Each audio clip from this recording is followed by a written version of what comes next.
Selamat malam Ibu. Ya, selamat malam. Perkenalkan nama saya Suharni Magdalena Malau. Saya mahasiswa afirmasi. Saya mendapat tugas dari mata kuliah Sosiologi dan Literasi Manusia untuk mewawancarai kader kesehatan di desa saya. Saya ingin bertanya Ibu, apa tugas Ibu sebagai kader kesehatan di desa? Baik, saya perkenalkan dulu. Saya adalah sebagai ketua kader dan sekaligus kader kesehatan di desa Siarisa Tabalo. Sebagai saya kader kesehatan atau ketua kader adalah tugas saya dalam mengkoordinir teman-teman kader pada setiap pelaksanaan kegiatan posyandu di desa setiap bulan. Oh ya, baik. Sebagai ketua, apa saja kegiatan yang Ibu lakukan? Kegiatan yang kami lakukan setiap bulannya adalah pelaksanaan kegiatan posyandu bayi balita. Bayi dan balita. Ya.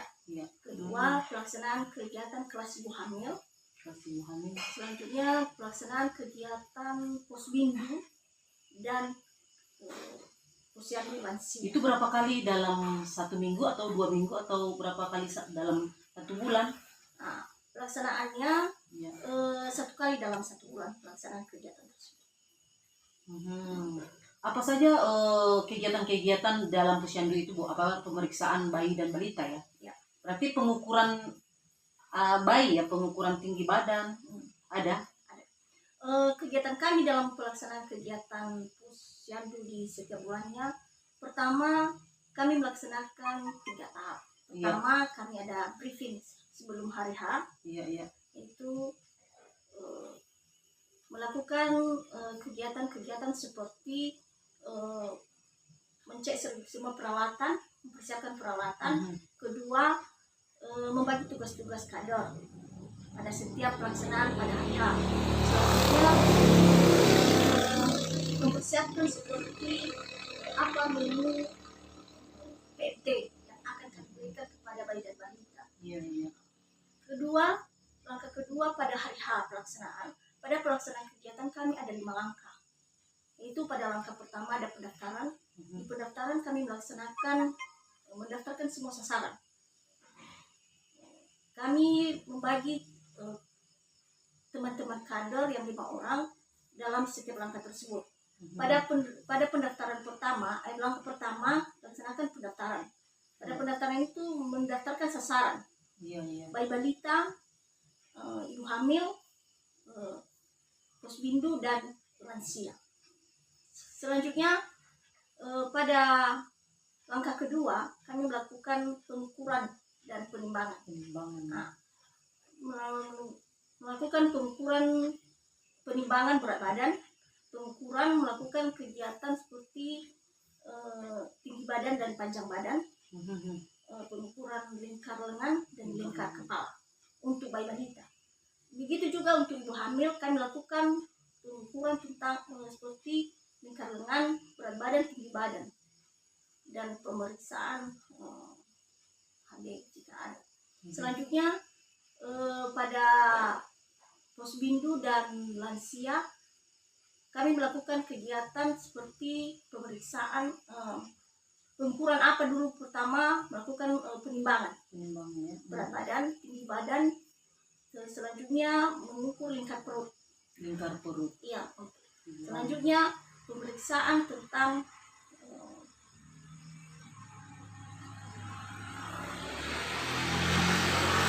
tekanan darah. Tekanan darah perlu diperiksa juga. Perlu dilakukan pemeriksaan tekanan darah. Ya. Selanjutnya di langkah ketiga tadi kami melakukan pencatatan.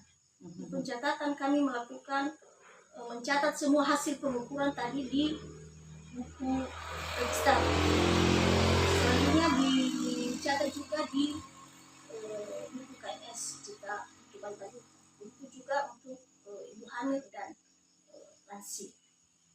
Selanjutnya pada langkah keempat adalah kesehatan itu yang melaksanakan kegiatan tersebut adalah bidan desa.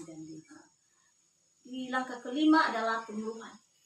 Kami kader melaksanakan kegiatan tersebut. Itu berapa orang petugas kader kesehatan Bu di pos Ibu? kami yang bertugas setiap bulannya 5 orang. 5 orang. Itu apa, bagaimana pembagian tugasnya itu? Kalau pembagian tugas kami meroket setiap bulannya. Iya. Contohnya di pendaftaran setiap bulannya beda-beda orang, sehingga kami semua bisa tahu bagaimana kegiatan setiap langkah tersebut. Baik. Jadi bagaimana antusias masyarakat mengenai kegiatan di Posyandu ini? Apakah tambah berkurang atau semakin meningkat atau bagaimana? Kalau antusias masyarakat selama ini meningkat, memang benar. Mereka lebih, apalagi kalau lansia itu, Ya. banyak orang-orang lansia yang tua itu datang ke Posyandu lansia untuk memeriksakan kesehatan mereka, seperti kesehatan pemeriksaan tinggi, kolesterol, asam urat, dan seperti penyakit diabetes ya, penyakit umum yang ada pada orang tua. Begitu juga untuk bayi balita. Setiap orang yang ibu-ibu yang punya bayi balita, mereka antusias datang ke Posyandu setiap bulan. Apa motivasi kader kesehatan agar ibu-ibu yang mempunyai bayi dan balita datang ke Posyandu? Kami setiap bulannya menghimbau, ya, semua menghayu-hayukan ibu-ibu untuk datang ke Posyandu. Kegiatan ini bukan hanya bermanfaat untuk kami, tapi bermanfaat untuk anak-anak kita, bayi balita, karena sangat bermanfaat kegiatan ini. Lebih-lebih untuk mengetahui bagaimana status gizi anak-anak kan. Bisa tidak mengerti setiap bulannya bagaimana kesehatan anak, apakah anak itu bisa naik berat badannya, badannya. Apakah di desa kita ada yang namanya stunting, Ibu? Sampai saat ini berdasarkan stunting itu tidak ada ya. Nah, kemudian bagaimana peningkatan rata-rata anak-anak yang datang atau orang tua yang membawa anaknya ke Posyandu? Berapa rata-rata anak-anak yang datang itu? Kalau jumlah rata-rata banyak anak kita yang datang ke Posyandu sekitar 40 ke 45 orang. Banyak juga ya. Apakah mereka datang setiap bulannya? Ya, datang setiap bulannya. Datang untuk melakukan kegiatan penimbangan dan kalau ada yang imunisasi, karena setiap bulannya juga kami memberikan pemberian makanan tambahan. Ya, untuk meningkatkan gizi anak-anak itu ya. Seperti contohnya apa, Ibu? PMT-nya itu apa?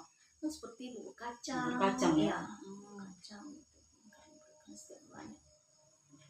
Oke.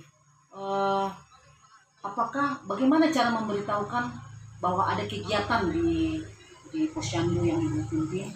Bagaimana cara? Apakah Ibu membentuk suatu WA group atau misalnya kita memberitahukannya dari rumah ke rumah? Bagaimana cara Ibu untuk menghimbau ibu-ibu supaya datang ke Posyandu? Kalau kami dari kegiatan setiap bulannya untuk menghimbau ibu-ibu untuk mengayu-ayukan atau mengajak untuk datang ke Posyandu setiap bulannya, kami telah membentuk WA group. Ya.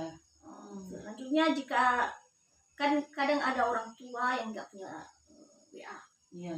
Jadi kami di mana ketemu kami sampaikan atau kami telepon, terus kalau bisa kami datang ke rumah.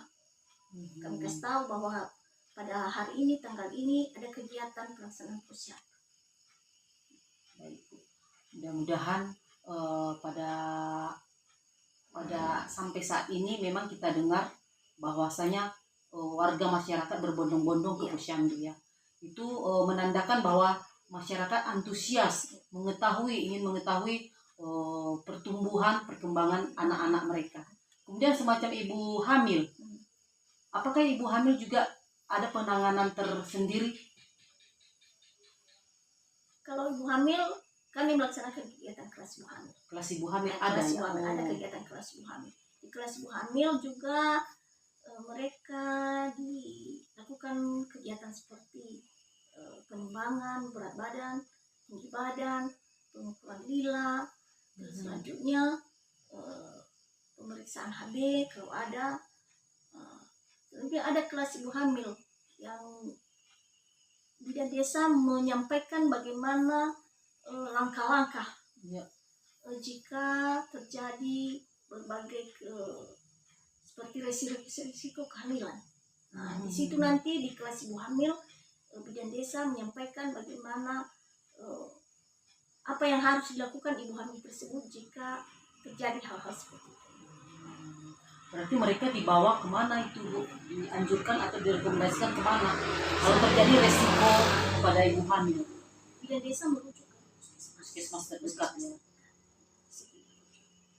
Seandainya ada gejala-gejala beresiko kehamilan. Oke, baik Ibu. Terima kasih atas waktu yang telah Ibu berikan. Semoga informasi yang Ibu berikan bermanfaat bagi warga desa, kemudian bagi kami juga tentunya, agar informasi ini kami sebarkan ke masyarakat bahwasanya kesehatan itu adalah penting bagi kita. Terima kasih ya Ibu.